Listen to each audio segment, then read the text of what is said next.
صلى الله عليك يا رسول الله.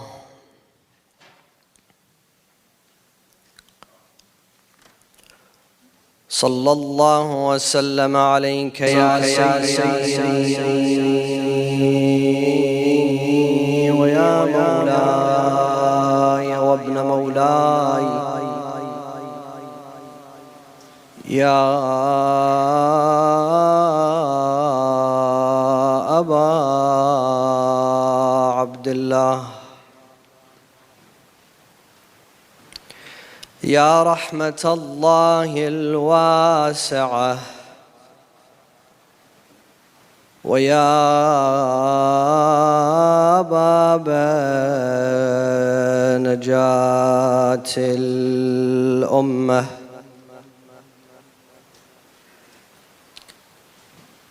ويا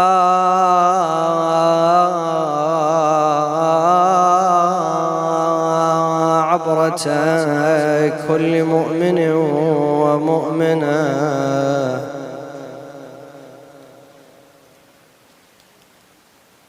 ما خاب والله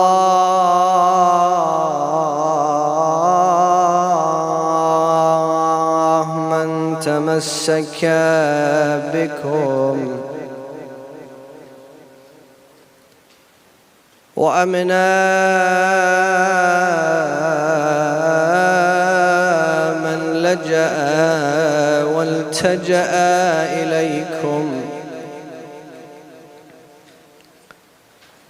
يا ليتنا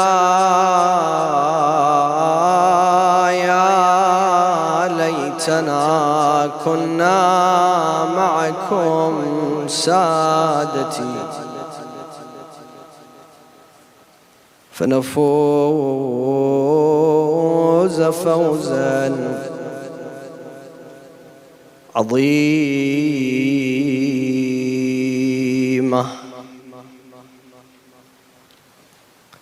قال الله تعالى في محكم كتابه الكريم: وقوله الحق وهو أصدق الصادقين.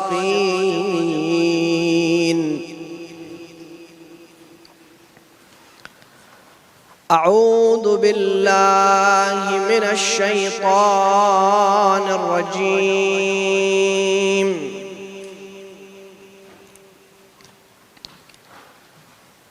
بسم الله الرحمن الرحيم. وأنكحوا الأيام منكم والصالحين من عبادكم وإمائكم إن يكونوا فقراء يغنهم الله من فضله والله واسع عليم.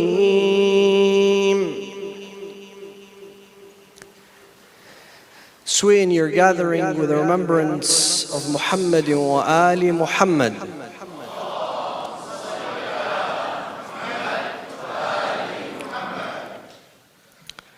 As a gift to the soul of Sayyidina wa Mawlana al-Imam al-Hussein and his honorable companions, recite the second salawat.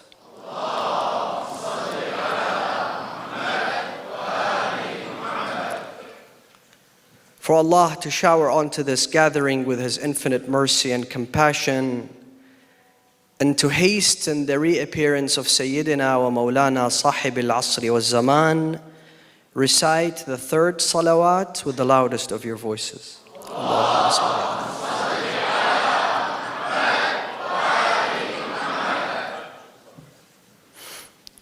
The Bachelor, arguably one of America's favorite TV shows.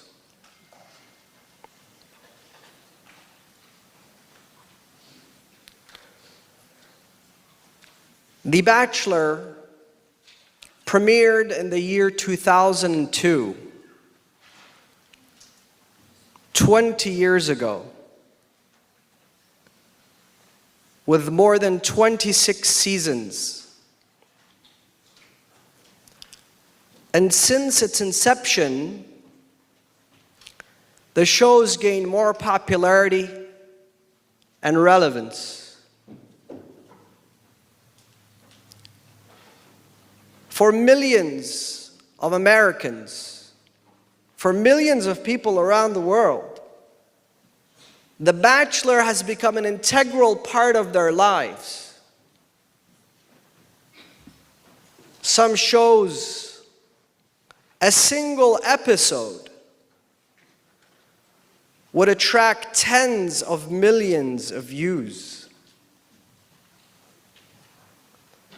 While they only spent $2 million per episode,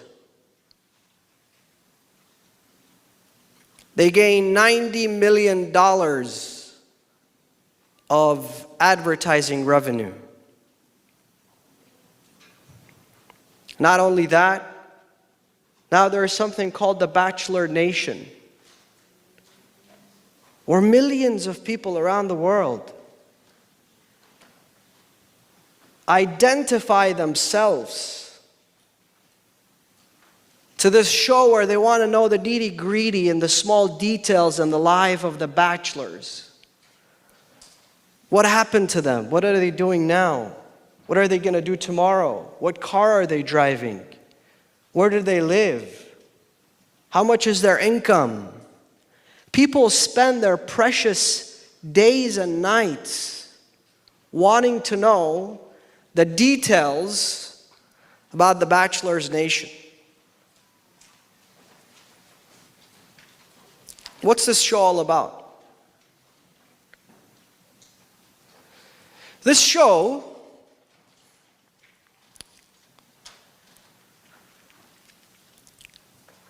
has one bachelor and 25 young, beautiful, attractive blondes, mostly 10 out of 10s,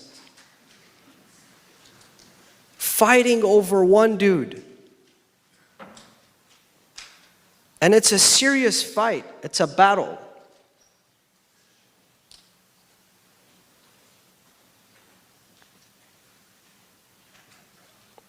And people sit there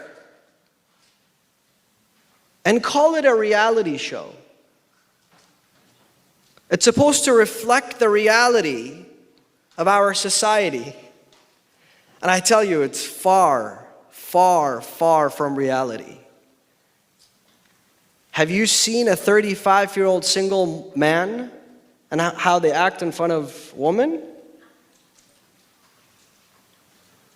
Which man has the ability to have 25 selected women fighting over him all at once at the same time? Most guys I know haven't even been on 25 dates their whole life, let alone have 25 of them where they can fight over him all at once. Guys at 35, if they're still single, they're probably on every single dating app. They've signed up for every single speed dating event in the 200-mile radius, trying to get themselves on a date. So how is this a reality of how we live? And what's funny about the whole situation is it's somehow supposed to be romantic. This is the most romantic reality TV show ever. There's nothing romantic about it. And the problem is, it's changed the way people behave and people think, especially the young men. It's been on for 20 years, so it's changed a lot of the culture, the way people behave and think. So there's people watching at home.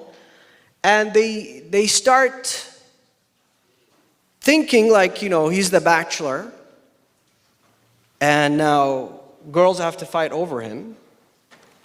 And I really don't know why they don't put out a disclaimer in the beginning of every show saying, look, don't try this at home. This may cause serious injuries or damage. And I've seen, I travel a lot, so when I travel, some of the young men come and invite me to their homes. So we can sit together and speak. So they tell me, Sayyid, we're inviting you to the crib, to the bachelor's pad, right? And when you show up there, it does not look like a crib. It looks more like a dungeon or a prison cell.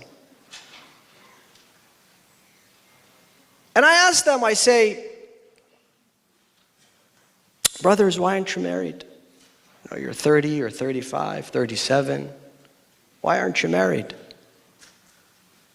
So I say, to be honest with you, there are no good girls in our community.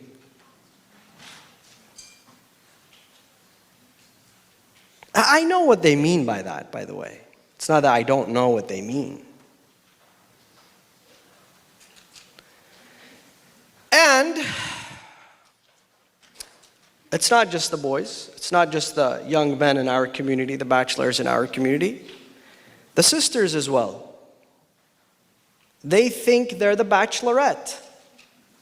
And that's another show that was started in 2003. What's this show all about? This show is all about 25 grown men fighting over one woman.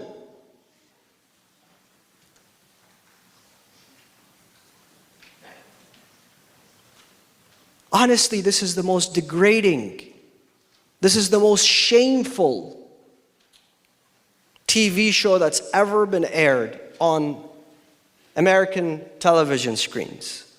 Each of those shows, believe it or not, generate more than 250,000 tweets. That is why the Bachelor, Bachelorette factory has become the most tweeted about TV reality show in the history of American television. It tells you the reality of people. People, this is what they enjoy. This is what they want to talk about. This is what they want to gossip about. This is what generates money. And I read a book by one of the producers of the Bachelor, Bachelorette show. This book is, you can grab this book tonight and read it. It's a quick read. It tells you about how fake, unrealistic this show is all about. In 20 years, only 6 people got married on this show. And somehow it's supposed to create this romance and people get to know each other. And then when you choose one person out of 25 who have been selected through hundreds of thousands of applicants, when you choose that one person out of the 25, you're thinking, I should live happily ever after with this person for the rest of my life. Because this person went through so many filters. And I chose this person amongst 25 others. Those beautiful 25 blondes that come, mostly with very low IQ, you would think that this would be a good match. Only 6 people have gotten married, and guess what? This producer says that they were paid to get married.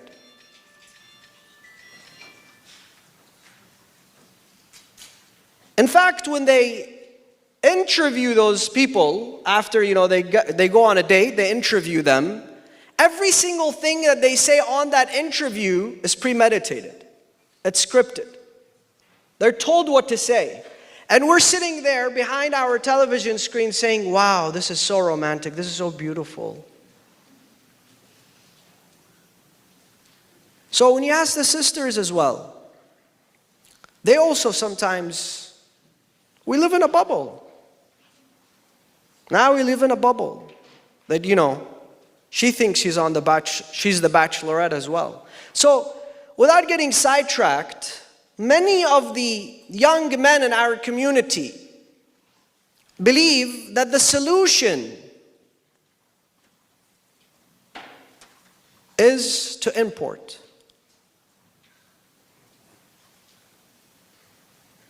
What do I mean?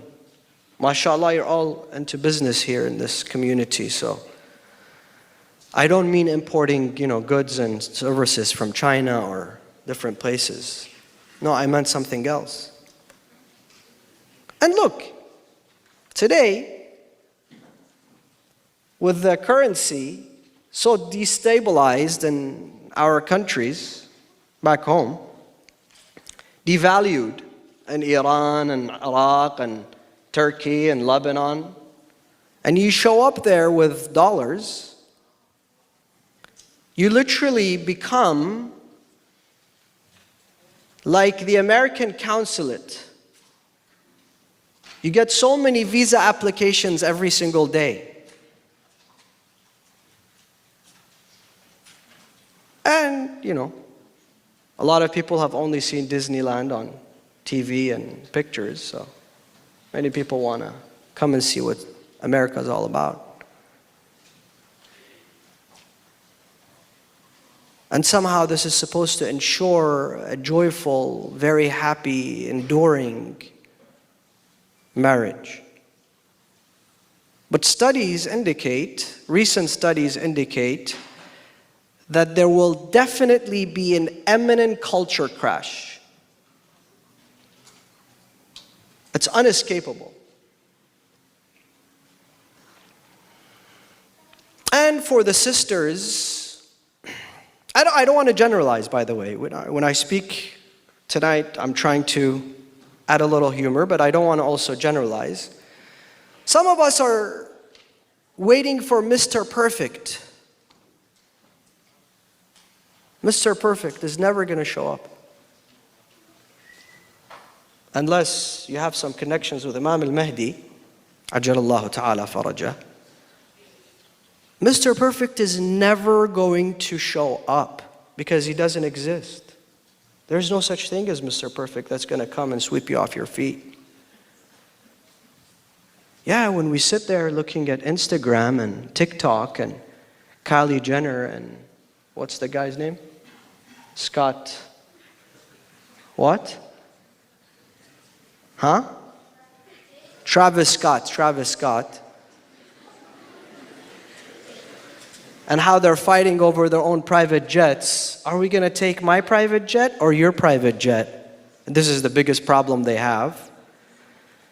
Or, no, you're more realistic than that. You see your friends who are married and they post their pictures, their Eid pictures, with their family, with their friends on social media, and they look so happy and they look so devoted to each other, and they look like... And now it's become a trend where couples travel with each other and they post pictures and videos and they go to restaurants together and they're blogging together. And it just looks so beautiful. Looks like they have absolutely no problems whatsoever. And I tell you, that is far from the truth. There is no such thing as a perfect couple, perfect marriage, Mr. Perfect, Miss Perfect. There is no such thing. Those same people who are posting those pictures before the picture and after the picture, they had an argument. Because she was saying, I want you to put your hands around me in the picture, and he said, I don't feel like it. So they had their whole argument, but then when they were taking the pictures, it was all smiles. It's not all milk and honey, believe me. We have to be more realistic. We have to be more fair and tolerant. And I tell you why I chose to talk about this, because I feel that the bachelorette lifestyle of those who attend majalis, practicing followers of the Ahl al-Bayt, needs to change. And it needs major change. Brother, if you are a follower of Imam al-Hussein, if you are a follower of the Ahl al-Bayt, if you attribute yourself to Amir al-Mu'mineen and Imam Hussein, the only thing that resembles your Shi'ism shouldn't be the Dhul-Faqar chain that you put here on your neck. And you go to the gym and you work out and you post pictures online with Dhul-Faqar. Or tattoos of the Dhul-Faqar or Ya Ali or something like that.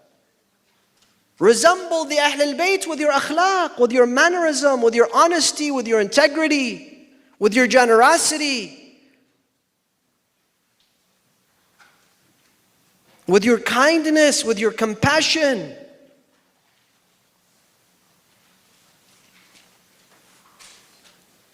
And I want to talk about some common mistakes that single folks make. Why? Because you're at an age where you are about to start a very important, integral part of your life, and that is marriage. And I tell you, brothers and sisters, marriage is the most beloved institution in the eyes of Allah subhanahu wa ta'ala. It is the most honorable institution in Islam. It is holy.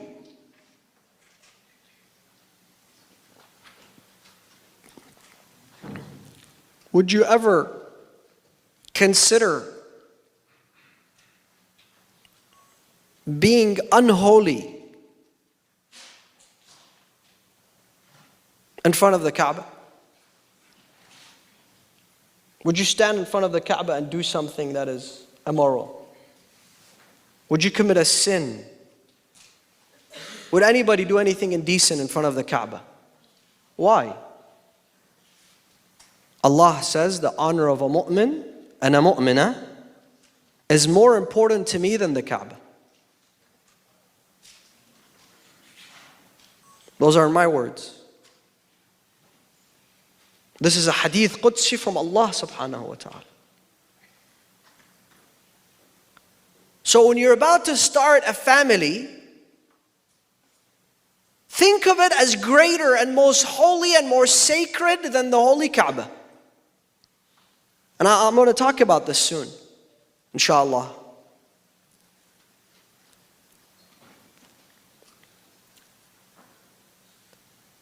And I see that people today are making common mistakes. And this is what the guys mean when they say there is no good girls in our community. There are plenty of good young women in our community. And this is what the sisters mean, the ladies mean when they say there are no good men in our community. There are many good individuals, noble individuals, honorable young men in our community. So what's happening here? I'll tell you what's happening. Number one, for the men, you ain't no Drake. Please, understand this. What do I mean? Some guys, the way they reflect themselves, they portray themselves, is that he is, number one, on a permanent vacation. He's on a permanent vacation. Always going around, smoking argila 4 a.m., posting 4 a.m., he's smoking argila, shisha, at the shisha joint. He's irresponsible. Seems like he's the most careless dude ever. Obviously, nobody wants to start a family with you, my brother. Before you think of marriage, and before you complain about there are no good girls in our community, you have to start with your own self. Stop thinking about marriage for a moment.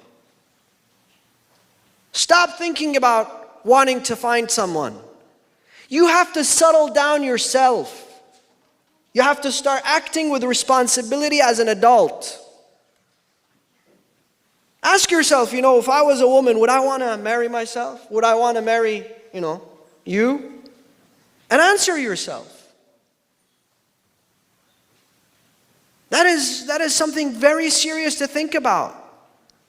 So what should I start with? Start with fixing your bed when you wake up in the morning. Make your bed. You think this is funny? I swear to you, wallahi, many of the men in our community. It takes 30 seconds. Make your bed. Learn how to use a vacuum cleaner. Watch a YouTube video. How do you turn it on? How do you vacuum? Start acting more responsibly. Make better decisions. Don't stay in this teenage phase. You're no longer a teenager. Now you're an adult. You want to become a father. You want to start a family. You're going to be responsible for other individuals. If you're out there every day smoking shisha until 4 in the morning, when are you going to wake up and go to work? Work hard. I'll say, no, inshallah, when I get married, now I have my freedom. When I get married, I have to work hard. No, start working hard today. Take life seriously. Most importantly, cut some of your friends. Look, you were a friend with this guy in high school, maybe college. Do you still need him? Is he really a friend? Is he somebody positive in your life? Yes, you may love this person. You truly love this person, but sometimes you need to cut that relationship. If this person is calling you every night, yalla, shisha is ready, the faham is on the fire.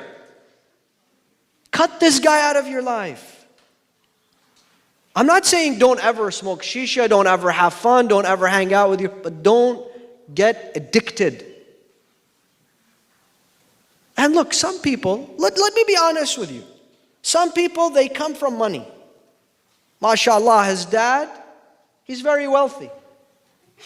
And he's giving this guy $10,000 at the beginning of each month. Let him go and do whatever he wants with it. Is that the case for you? You got to hustle. You got to work hard. Today you are young. Get yourself in the habit of waking up early. Sleep early. Exercise. Think of yourself. Think of your health. Get a haircut. I see some people, wallah, some of the youth today. I'm thinking, why? Is there no barber in your city? What's happening? Get a haircut. Fix your beard. Some of them, his beard starts by his eyes and it ends, it gets connected to his chest hair. Groom yourself. Take care of yourself. Iron your clothes. Dress properly. Don't dress like you're in the 9th grade. Well, I've seen some 30-year-olds, they dress like they're, in the 9th grade. This is inappropriate. This is not manly. Ask this side of the hall. Does anybody want to get married to a 30-year-old man who dresses like a 9th grader? Raise your hands. It's common sense.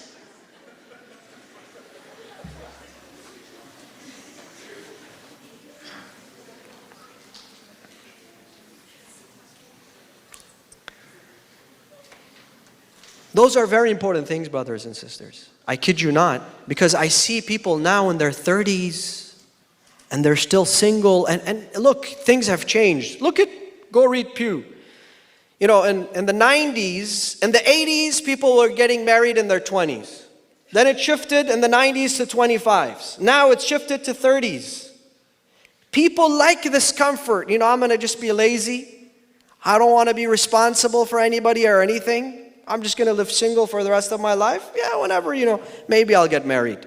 This maybe I'll get married doesn't work in Islam.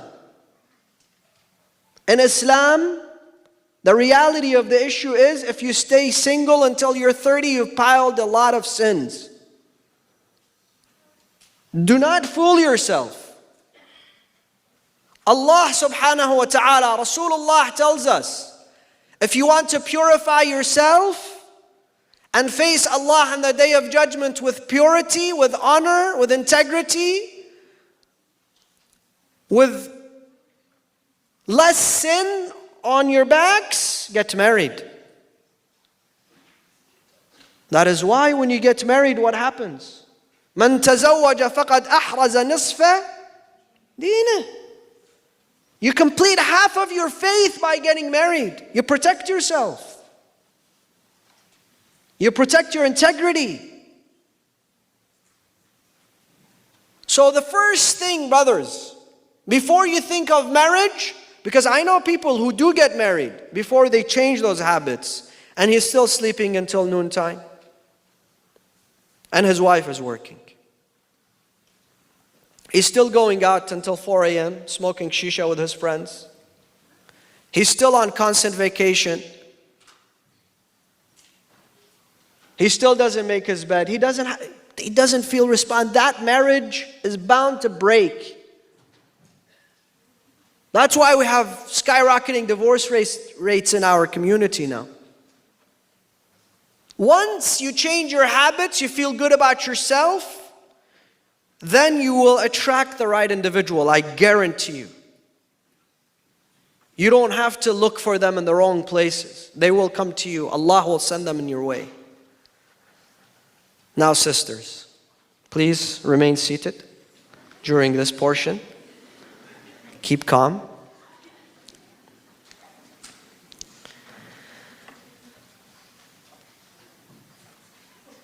Can we have some security?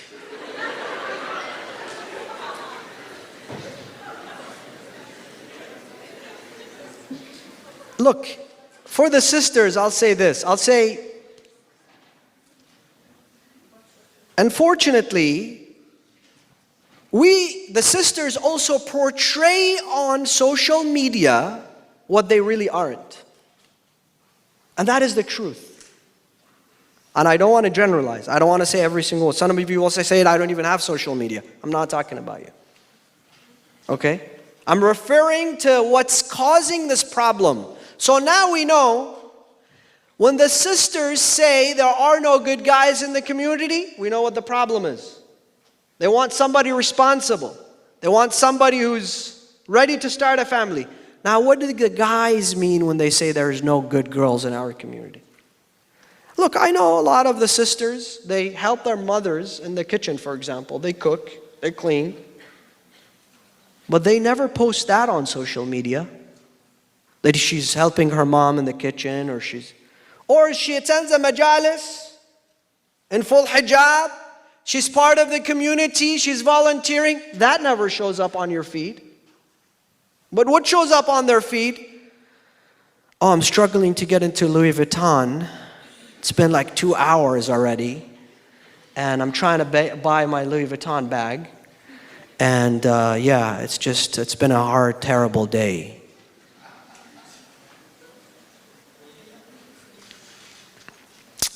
And yes, nobody wants to see your nails on social media either.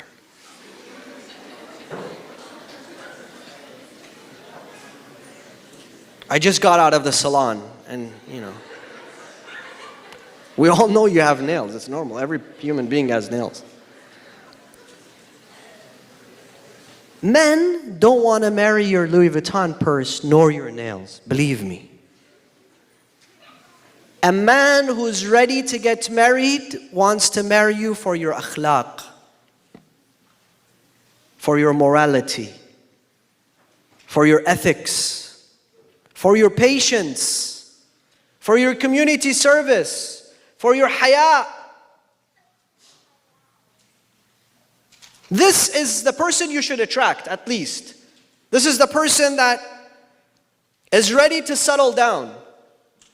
And that comes off as superficial. You may not be a superficial person, a materialistic person. But that is intimidating. It's intimidating. This guy is thinking if she's buying herself a Louis Vuitton purse right now, I'd have to buy one every single year. And that's only for her birthday, and then comes the anniversary, and then comes this, and then comes that. I'm not ready for that. Believe me, it plays a huge role. At this moment, this is indeed not a joke. I guarantee you. Now let's ask this side. Do we even need to ask? There you go. Take this from me. I know many of you will be upset. Some of you will not like what I'm about to say. If you're a single woman, prior to getting married, give up the Louis Vuitton bag. Give it up. Donate it to me. I'll know what to do with it.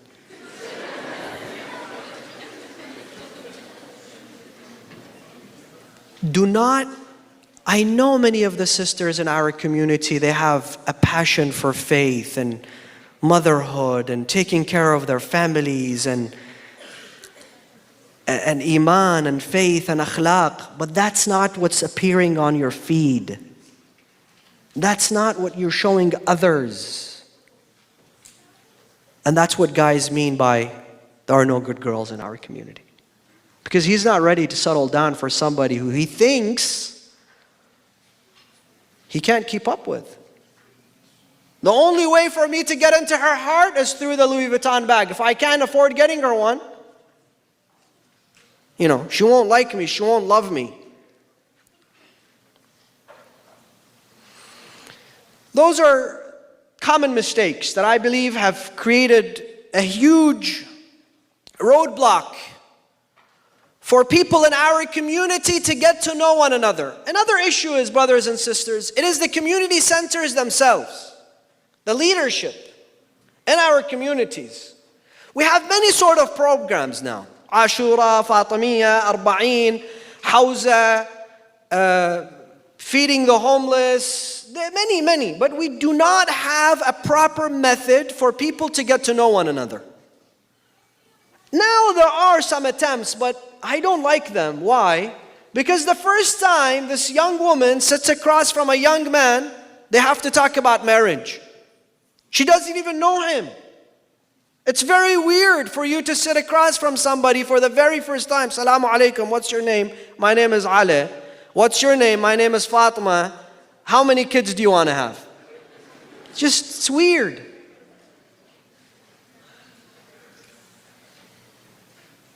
Let them be in a structure where they're attracted to each other's minds, intellect, spirituality.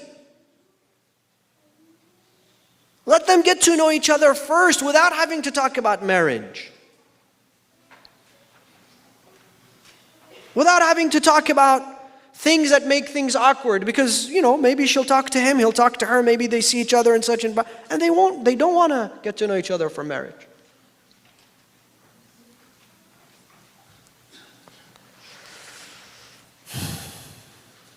The second item on my list that I want to talk about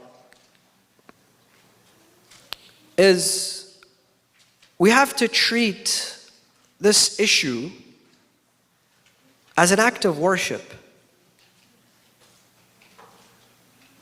It's not high school anymore. Now this is not, a fling or you're just getting to know someone to kill some time. No, this is about marriage. This is about family. So treat it like an act of worship. Why? Why do I say an act of worship? I just told you, Rasulullah says, "Man tazawwaja faqad ahraza nisfa deenah." Half of your faith is completed through marriage. Salah, Siyam, Hajj, those are acts of worship. Do you take them lightly? Do you go to Hajj and you say, well, I don't have an ihram, let me just wear my shorts and show up? You don't do that. No, you want to know all the laws and regulations and rules, and you want to do it right. And when you stand up for Salah, You don't say, well, I don't have wudu today, let me just pray without wudu. No, you're going to go and do wudu because you know that salah without wudu is incomplete. It's an incomplete act of worship. It's not even accepted. So what about an act of worship that guarantees half of your faith? A lot of people don't look at marriage as an act of worship. It is a part of your life that is also an act of worship. You seek nearness to Allah through this act. Once you look at it as an act of worship, you're going to think differently about it. Why? Because can you seek nearness to Allah, my brothers, sisters, listen to me. Can you seek nearness to Allah through something that is materialistic? No. You cannot, look, you cannot completely occupy Allah subhanahu wa ta'ala. I want the youngsters to also listen to this. I'll kind of make it more relevant so you understand me better. You cannot fully bring Allah into your hearts where Allah is the only thing occupied within your heart if there is something else called hubbud dunya, the love of this dunya, the materialistic world. Now that could be, love for popularity, that could be love for money, that could be love for political gain, that could be love for, building an empire, whatever it is. And I've said this before, it doesn't mean that you go broke, it doesn't mean that you don't work, it doesn't mean that you don't enjoy this life, no. But you don't let those things control you. You are in control. They are at your disposal. They don't make you who you are. You honor the money, you honor the house, you honor the car, you honor that political position. Not vice versa.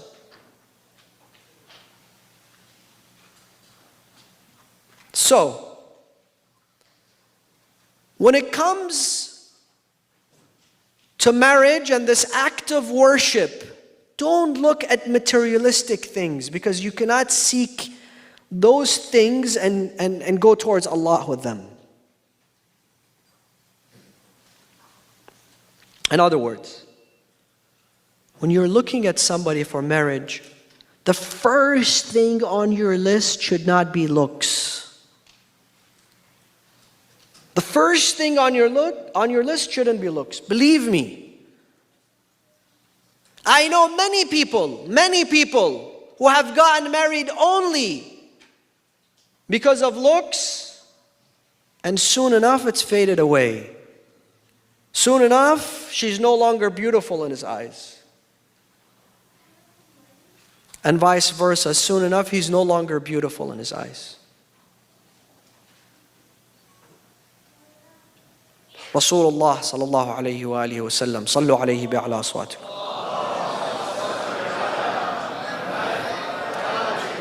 Says if a person gets married to someone solely based on their physical appearance and physical attractions, they will never find happiness. This is Rasulullah, not Jawad Qazwini. Rasulullah says this. And I would take his word for it. I know people who are not even looking to get married. It's not even, on their list now. But as soon as he sees somebody and she's beautiful, now he's all of a sudden going to his mom. Halla بدي أتجوز. And his mom, of course, she has a list of all his cousins and everybody ready for him. So she says, yes, inshallah, I'll take you this summer to Lebanon and you get married. He says, no, I have found someone. And he's blinded now, blinded. All he wants is to get married to this person. But at the end of the day, there is something else that you should look for as well. Her akhlaq, her mannerism, her iman, her virtues, her integrity. And I want to also add this. It shouldn't be, it's not the most important item on the list, but it is also important, her family.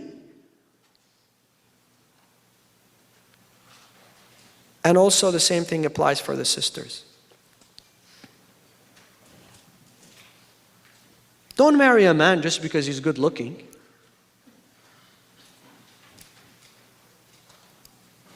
And the second is money.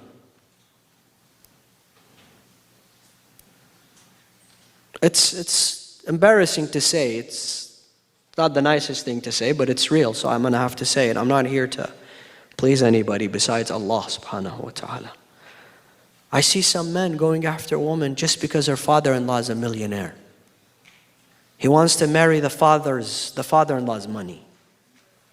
Shame on you. What kind of man are you? What kind of man are you? You're not even a man. To marry a woman because of her dad's money?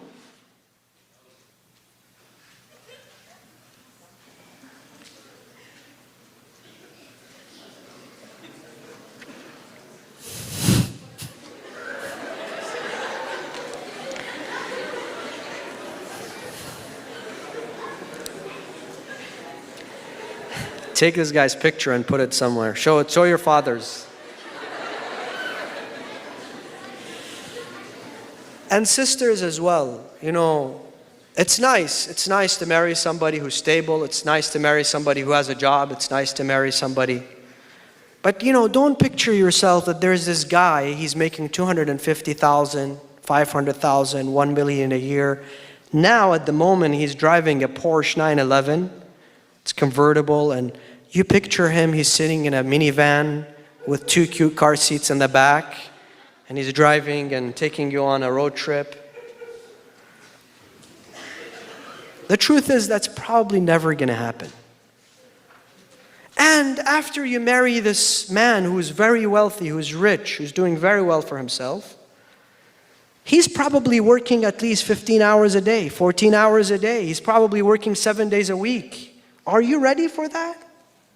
Or after a year or two, you're going to say, well, Habibi, I've had enough money. I have the Black American Express. I shop. I'm bored now. I want you to spend more time with me. He says, I can't. This is who I am. I'm a CEO of this company, and I'm, thinking of pursuing my plans and this and that. And next thing you know, the money is meaningless now. So what do we base marriage for? What is the criteria? The criteria is told to us by the master of this majlis, Al-Imam Abu Abdullah Al-Hussein.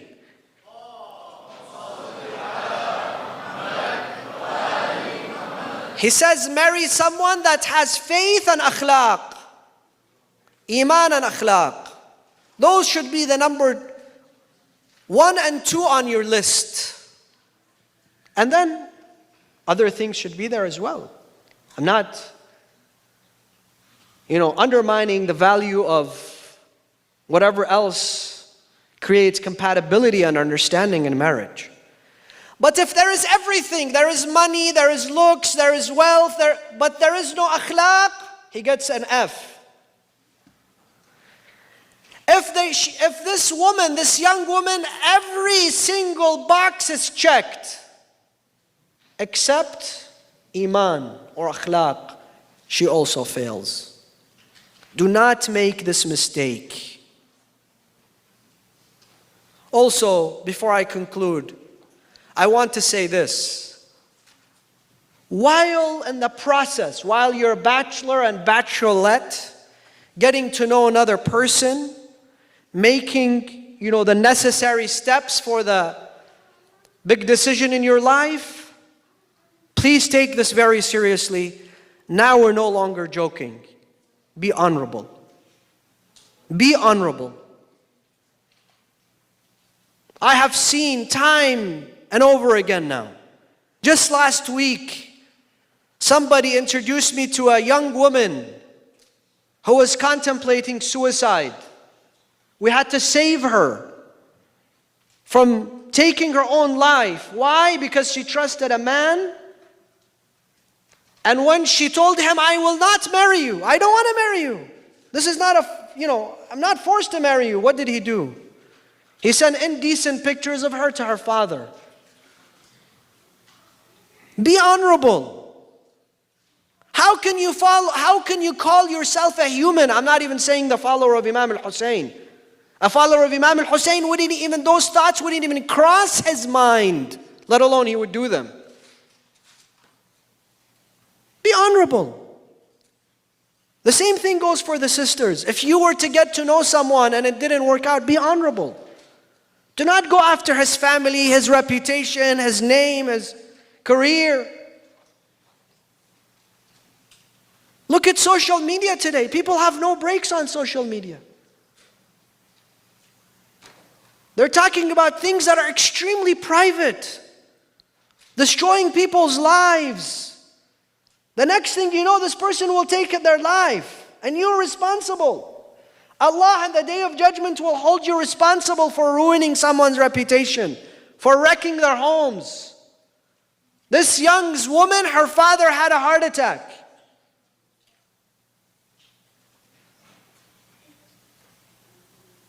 And you better believe she's not going to marry him now. Be honorable, brothers. Fear Allah. I'll say this on the minbar of Imam al-Hussein.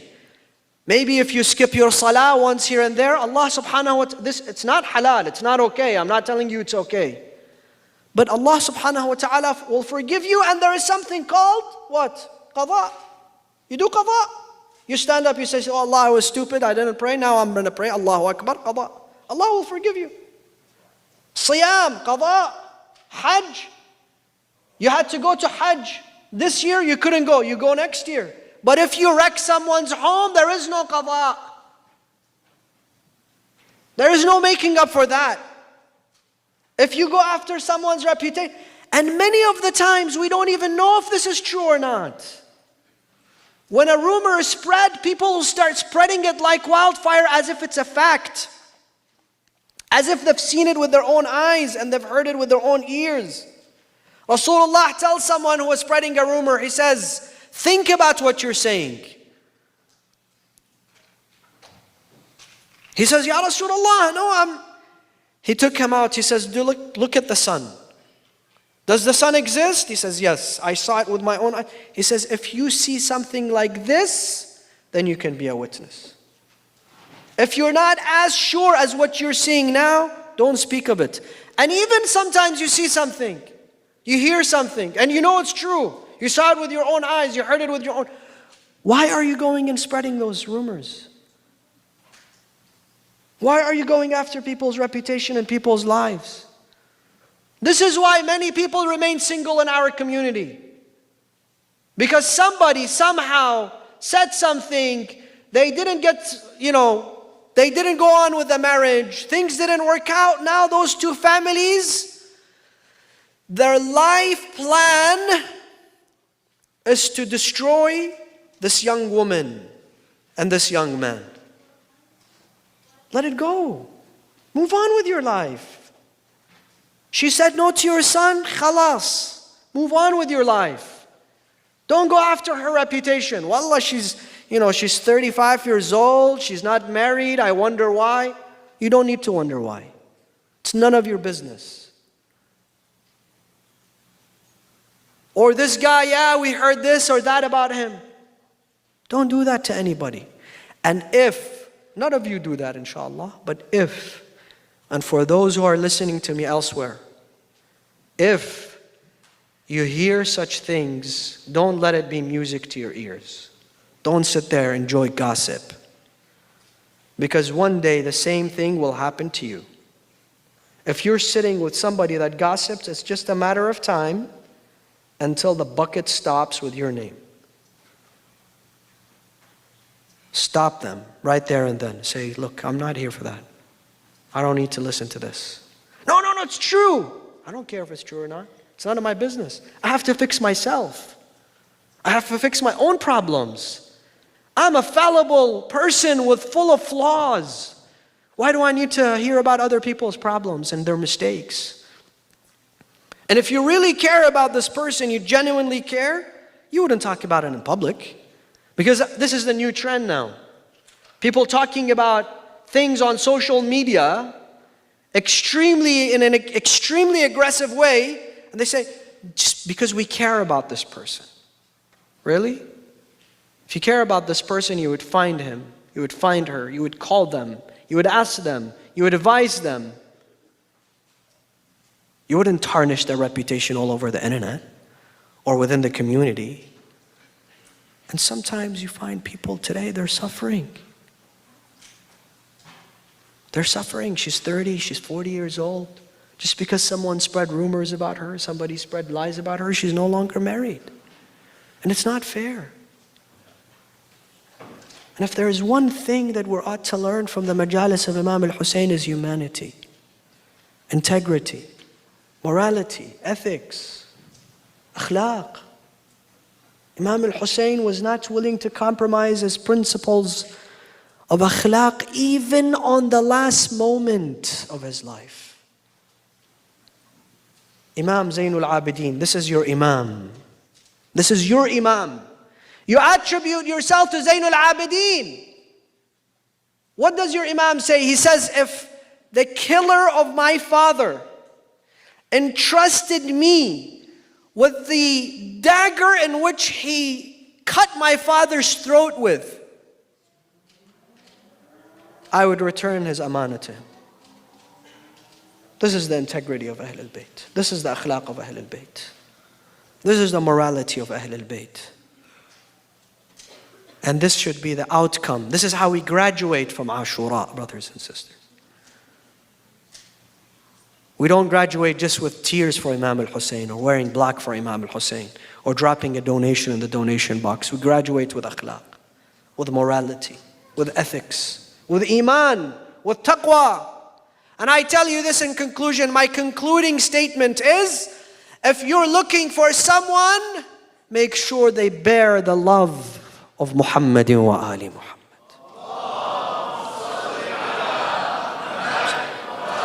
There is nothing that beautifies a person more than if they bear the love of Imam al-Hussein. They are a Husseini. And for you to have offsprings that are Husseini, that love Imam al-Hussein, that want to be the servants of Imam al-Hussein, because this is how Shi'ism was inherited until today. People who bear the love of Imam al-Hussein. They are proud servants of Imam al-Hussein. They are the khuddam of Imam al-Hussein. And tonight, I want to take you to a special individual in the camp of Imam al-Hussein. And she is known to be Babul Hawa'ij. So for those who have hajat, whatever your haja may be, I'm going to take you to the right door tonight. Wallahi, you will not go empty-handed. Millions of people have tried her. And she is the 3-year-old beloved daughter of Imam al-Hussein, Ruqayyah. Ruqayyah, who most resembled Fatima al-Zahra. Imam al-Hussein would tell Sayyidah Zainab, take care of all my kids, all my orphans. But specifically Ruqayyah. Why? Because she looks like my mother Fatima.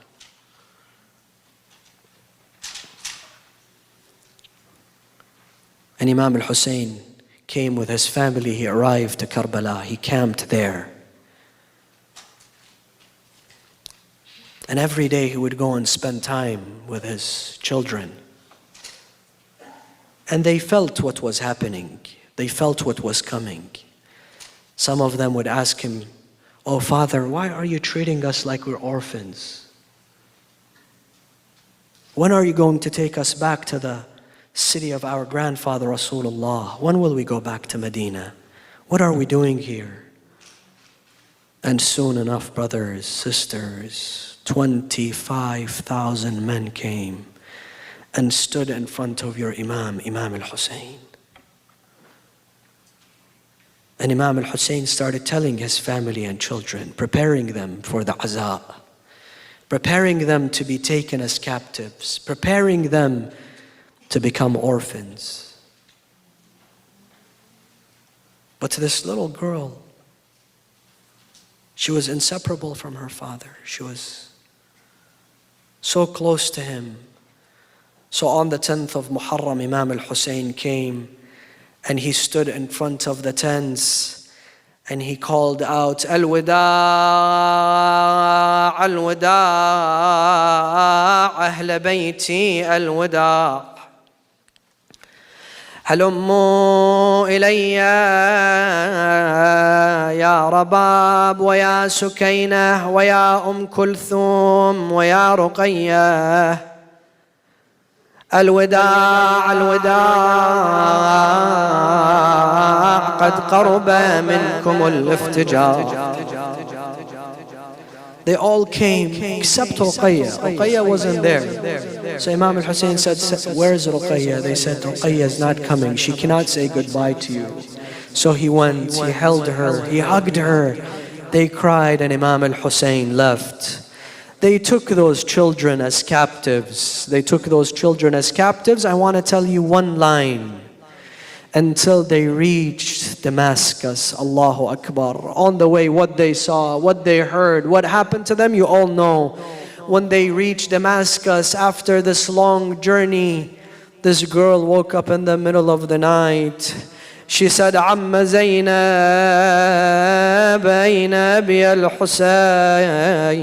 Where's my father Hussein? She said to her, your father has gone on a long journey. He will not return, but we will go to him. Allahu Akbar. She said, no, my father Hussein, he was just here.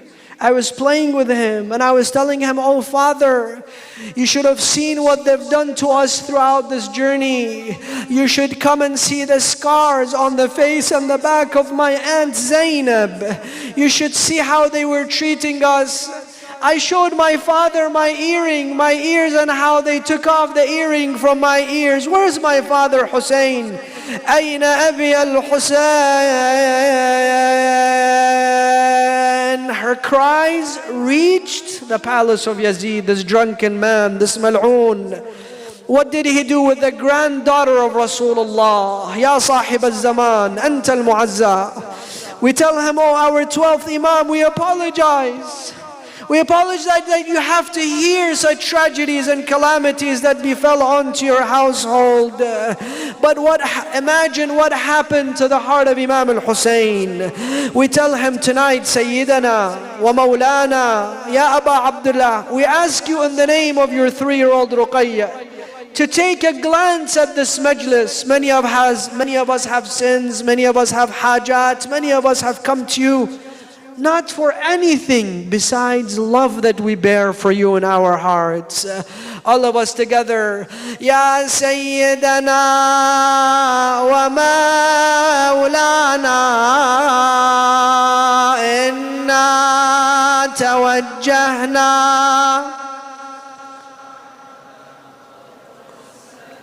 Brothers, sisters, all of us together, those who want to show their love for Imam al-Hussein. I know you're all the lovers of Imam al-Hussein.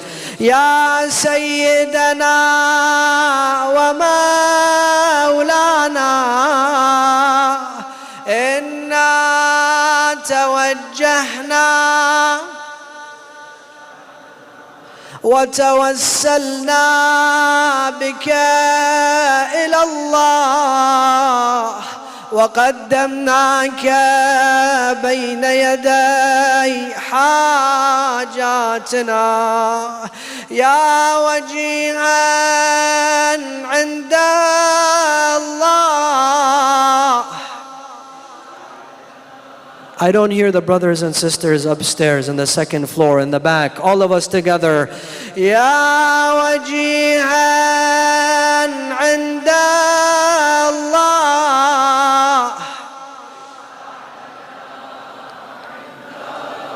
One more time to get that special glance for Imam al-Hussein.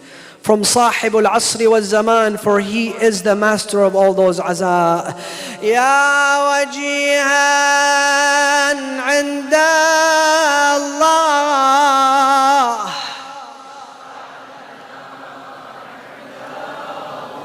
What did this mal'oon do? This mal'oon says this cry of a girl, this girl, what does she want? She's crying, she wants her father. What did he say? take the head of her father to her. They brought a basket, they put it in front of this little girl. She said, Inni ma talabtu ta'ama. I didn't ask for food. What did they bring for me? They told her, whatever you asked for is in this bucket.